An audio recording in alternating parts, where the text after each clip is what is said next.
সুপ্রিয় শিক্ষার্থী বন্ধুরা, তোমরা কেমন আছো? আশা করি তোমরা সবাই ভালো আছো। আজকে তোমাদের সামনে আসছি তোমাদের গণিত বইয়ের আমি গত পর্বে তোমাদের করছিলাম অনুশীলনীর 1.1-এর 1 থেকে 3 পর্যন্ত। আজকে তোমাদের যে সমস্যার সমাধান করব সেটা হচ্ছে আমরা 4 নম্বর অঙ্ক থেকে আমরা সমস্যার সমাধানটা করব। তো 4 নম্বর অঙ্ক বলা হচ্ছে নিচের সংখ্যাগুলোকে কোন ক্ষুদ্রতম সংখ্যা দ্বারা ভাগ করলে ভাগফল পূর্ণবর্গ সংখ্যা হবে। তো এখন ক নম্বরে যে অঙ্কটা আছে সেটা হচ্ছে 972। তো চলো শিক্ষার্থী বন্ধুরা আমরা অঙ্কগুলো একে একে সব সমাধান করার চেষ্টা করি। ক নম্বরে যে অঙ্কটা আছে 4-এর কতে 972। তো প্রথমত আমরা এই অঙ্কটার গুণনীয়ক বের করব। তো 972কে আমরা 2 দিয়ে যদি ভাগ করি তাহলে আসে 486।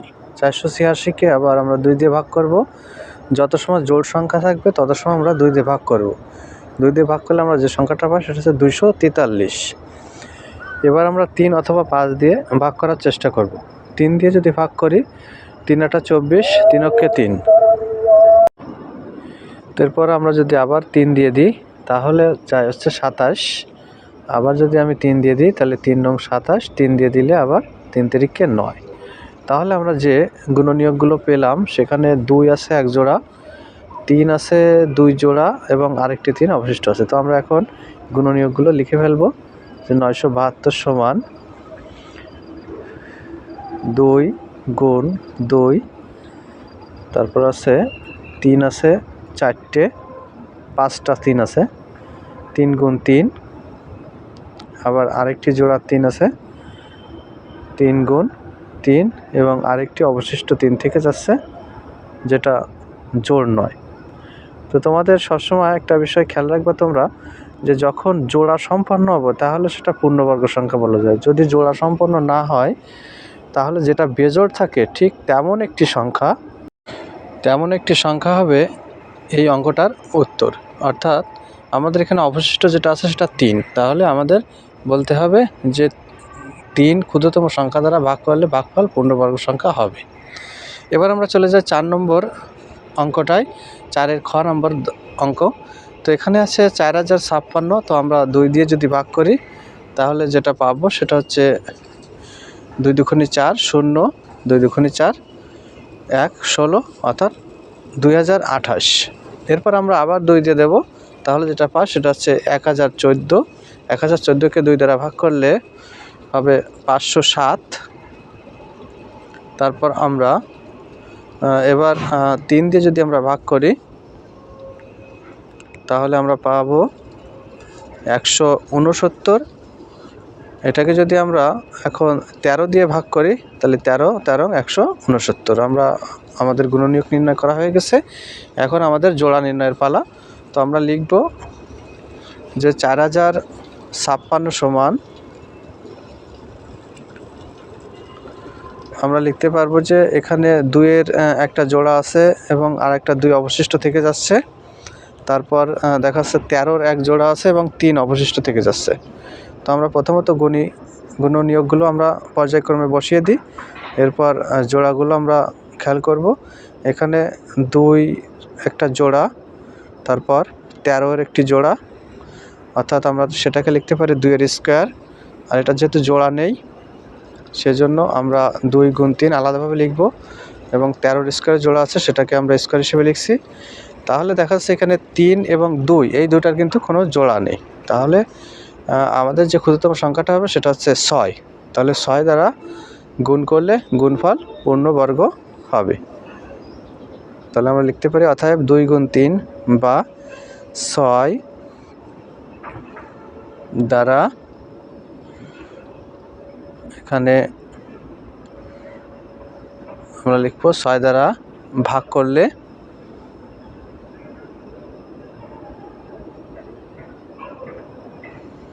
সংখ্যাটি পূর্ণবর্গ হবে। এই ছিল আমাদের 4-এর খ নম্বরের সমাধান। এরপর আমরা পরবর্তী অঙ্কে চলে যাব। পরবর্তী অঙ্কটা হচ্ছে গ নাম্বার, অর্থাৎ 4-এর গ।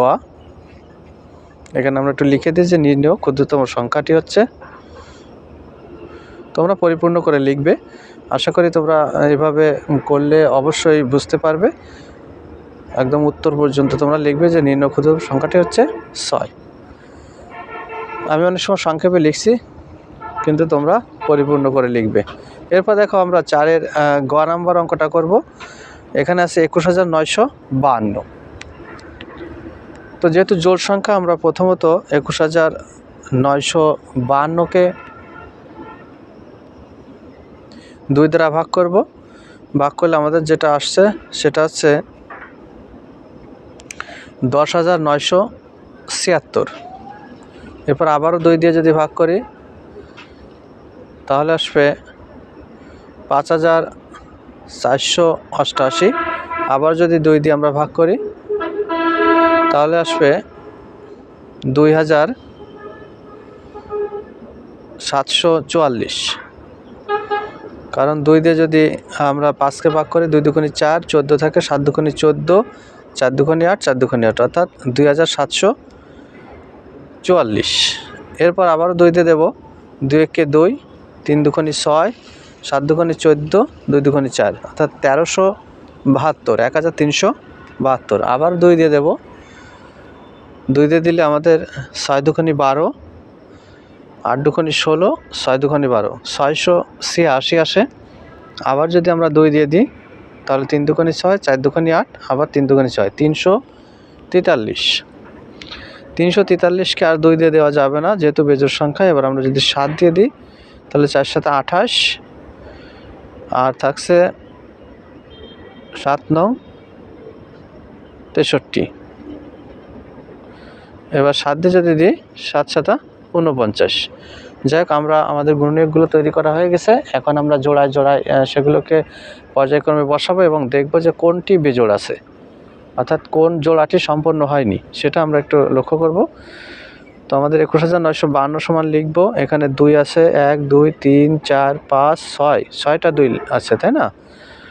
অর্থাৎ 6টা 2 মানে 3 জোড়া 2 আছে, 6টা 2। এরপরে আছে 7 আছে 3টে। তাহলে আমরা নিচেই লিখি 7 গুণ 7 গুণ 7।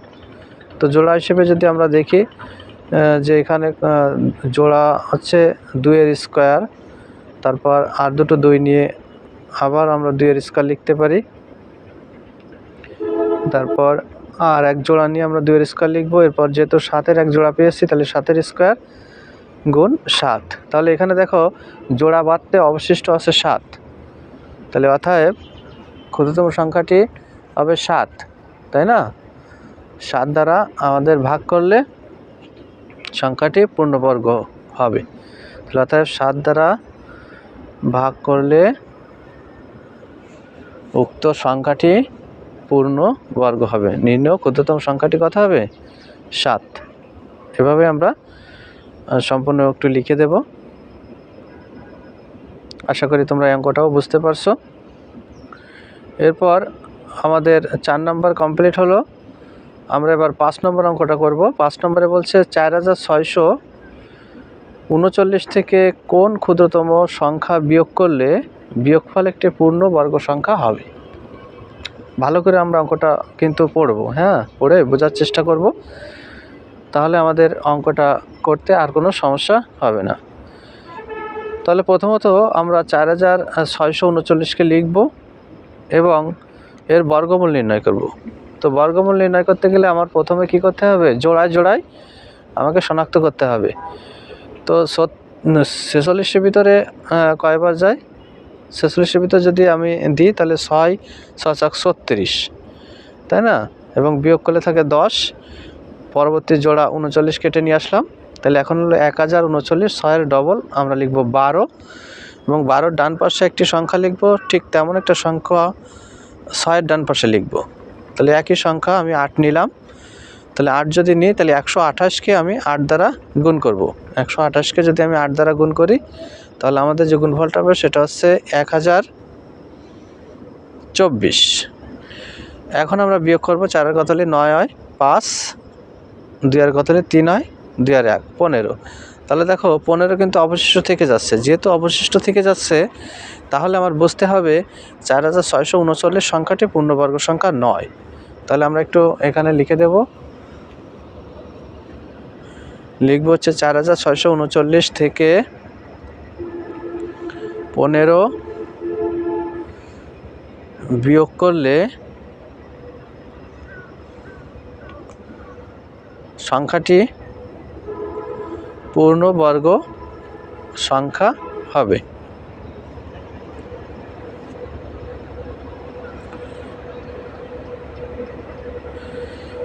তো যাই হোক, আমরা এটা লিখে দিলাম। এখানে কিন্তু চেয়েছে যে কোন সংখ্যাটি, কোন ক্ষুদ্রতম সংখ্যাটি বিয়োগ করলে বিয়োগফল একটি পূর্ণবর্গ সংখ্যা হবে। তো আমরা এই কথাটা লিখে দেবো, তাহলে আমাদের সমাধানটা হয়ে যাবে। এরপরে আমাদের যেটা আছে 6 নম্বর অঙ্ক, 6 নম্বর অঙ্কে বলা আছে যে 5605-এর সাথে কোন ক্ষুদ্রতম সংখ্যা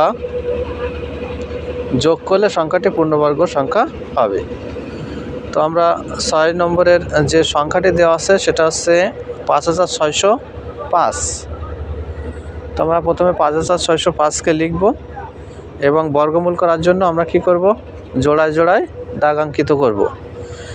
এরপর 56-এর ভিতর দেব 7 7 49, যদি 8 দিই তাহলে 8 8 64। যেহেতু 56 থেকে 64 বড় হয়ে যায় তাহলে আমরা 7 সংখ্যাটিকে নেব। তাহলে 7 7 49 বিয়োগ করলে আমাদের আছে 7, পরবর্তী জোড়া হচ্ছে 05, তাহলে হলো 705। 7-এর ডবল হচ্ছে 14 আমরা নিয়ে নিলাম, এবং 14-র ডান পাশে এমন একটি সংখ্যা বসাতে হবে যেটা একই সংখ্যা আমরা 7-এর ডান পাশেও বসাতে পারবো, সেটা হলো 4। এখন 144-কে আমরা 4 দ্বারা যদি গুণ করি তাহলে আছে 576। এখন আমরা বিয়োগ করব, 4 কত হলে 15 হয়, 9 হলে 8 1 7 1 8 8 10 8 2 8 1 5 1 6 4 কত হলে 7 হয় 1, অর্থাৎ 129 কিন্তু আমাদের অবশিষ্ট থেকে যাচ্ছে। তাহলে আমরা নিশ্চয়ই বুঝতে পারছি যে 129, যেহেতু এখানে কোন সংখ্যা যোগ করলে বলছে, তাই না, তাহলে কিন্তু পরবর্তী আমাদের বর্গ সংখ্যাটা বের করতে হবে, তাই না। তাহলে এখানে একটু লেখা বেশি আছে। তো যাই হোক, আমরা বিষয়টা লিখে দিলে তোমাদের বুঝতেও সুবিধা হবে এবং তোমরাও কিন্তু অঙ্ক করার সময় কথাগুলো খুব সুন্দরভাবে লিখে দেবে। তো এখানে লিখব যে বর্গমূল নির্ণয় করার সময়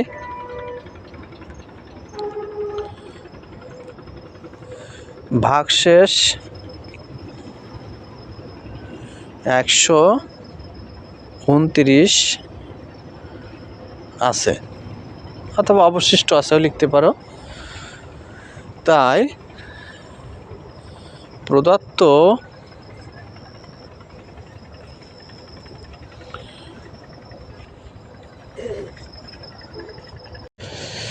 তাহলে সংখ্যাটি পূর্ণবর্গ নয়, একথা আমরা বলতে পারি, যেহেতু 129 অবশিষ্ট আছে।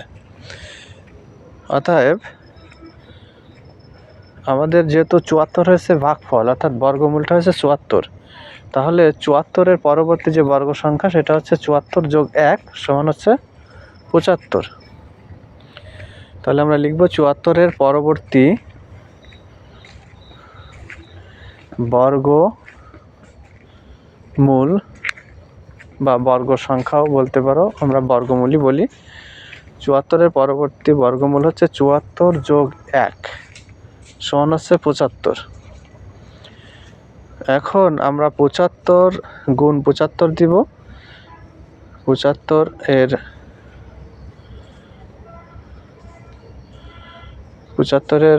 বর্গ হবে 75 গুণ 75। তাহলে আমাদের গুণ করলে যেটা আসে আমরা ক্যালকুলেটরের সাহায্যে গুণ করব। তাহলে 5625। এখন আমরা 5625 থেকে 5605-কে বিয়োগ করব, তাহলে কিন্তু আমাদের কত উত্তর হবে সেটা আমরা পেয়ে যাব। তাহলে লিখতে হবে নির্ণেয় ক্ষুদ্রতম সংখ্যা সমান সমান আমরা আমরা 5625 এটাকে আমরা বসাবো, তার থেকে আমরা বিয়োগ করব যে প্রদত্ত সংখ্যাটা দেওয়া আছে, তাই না? যে সংখ্যাটা আমাদের বইতে দেওয়া আছে এই সংখ্যাটা, অর্থাৎ 5605, এটাকে আমরা বিয়োগ করব। বিয়োগ করলে আমরা যেটা পেলাম সেটা হচ্ছে 20। এটা হচ্ছে আমাদের নির্ণেয় ক্ষুদ্রতম সংখ্যা। তো যাই হোক শিক্ষার্থী বন্ধুরা, তোমরা আশা করি অঙ্কগুলো সবাই বুঝতে পারছো। আজকের ক্লাস এই পর্যন্তই। পরবর্তী অনলাইন ক্লাসে আমি 1.4 এখান থেকে দশমিক ভগ্নাংশের বর্গমূল নির্ণয় এখান থেকে আমি আলোচনা করব। সে পর্যন্ত তোমরা ভালো থেকো।